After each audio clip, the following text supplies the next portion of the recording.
वो धाम से गिरा और लोगों के 10 लाख करोड़ मनरेगा के दर तक नहीं बढ़ाया है, जबकि महंगाई में वो अंतर्राष्ट्रीय जो घटनाक्रम है। बच्चे भी होंगे, माइनर भी होंगे, स्टील पे 25% टैक्स लगाया। देखिए, जो केंद्रीय बजट आया है दूसरे दिन मीडिया में खूब छाया रहा, लेकिन जैसे जैसे समय बीतते जा रहा है बजट की असलियत लोग जान चुके हैं और सबको निराशा हुई है। पहली बात तो ये है कि इस बजट में मजदूरों के लिए कुछ भी नहीं है, मनरेगा के दर तक नहीं बढ़ाया है, जबकि महंगाई बढ़ गया लेकिन मनरेगा का दर बढ़ा नहीं। और बल्कि छत्तीसगढ़ में तो स्थिति है कि 13 लाख जो मनरेगा मजदूर है उसका नाम काट दिया गया।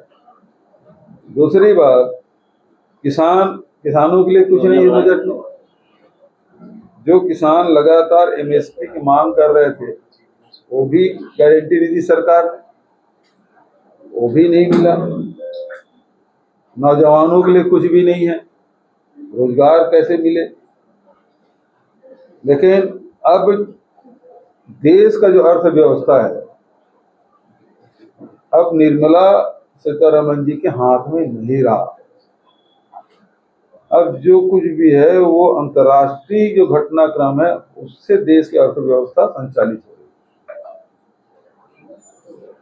कल ही ट्रम्प सरकार ने स्टील पे 25% टैक्स लगाया।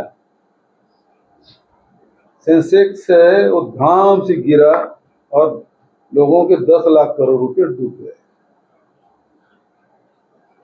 तो ऐसी कितनी घटनाएं हुई है इस दौरान। जो शेयर मार्केट लगातार मोते लगा रहा है, तो ये और स्थिति ये कभी हमको चीन झुकाता है, कभी अमेरिका झुकाता है। अभी अमेरिका के सामने घुटना टेके हुए बजट सत्र चल रहा है, सांसद सवाल पूछ रहे हैं कि भैया जो 104 जो लोग आए वो हमारे अपने थे, कोई अपराधी नहीं थे। तो मंत्री जी जवाब ये दे रहे हैं कि पहले भी इस प्रकार से जो वहां घुसपैठिए थे उसको वापस किया गया है और वर्षवार जानकारी दी। लेकिन मंत्री जी ने ये जवाब नहीं दिया कि कितने को हाथ में हथकड़ी और पांव में बेड़ी लगा के भेजे, महिलाओं तक की बेड़ी भेजे।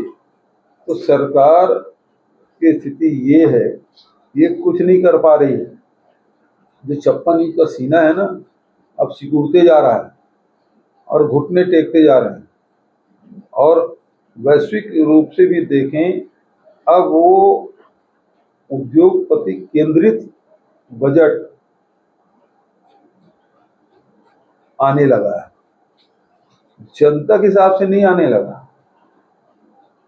सरकार ये कहती है कि 80 करोड़ लोगों को हम लोग मुफ्त अनाज देते हैं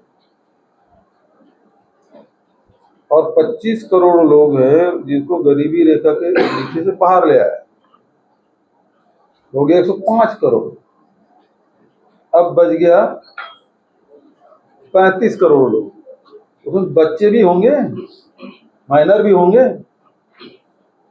तो युवाओं के लिए सरकार कुछ नहीं कर पा रही। उसके लिए क्या है, तो सरकार के पास जनता को देने के लिए कुछ नहीं, केवल उद्योगपति कैसे बढ़े उसकी चिंता है। लेकिन लोग ऐसे उद्योग जिससे लोगों को रोजगार नहीं मिलता, नौकरियां नहीं मिलती, ऐसे उद्योग बर्बाद, जो बेहद चिंताजनक है। क्योंकि ये देश नौजवानों का देश है और युवा है वो बेरोजगार है, उसको काम में लगाना है, वो काम तो हो नहीं रहा। तो बहुत निराशाजनक बजट रहा है।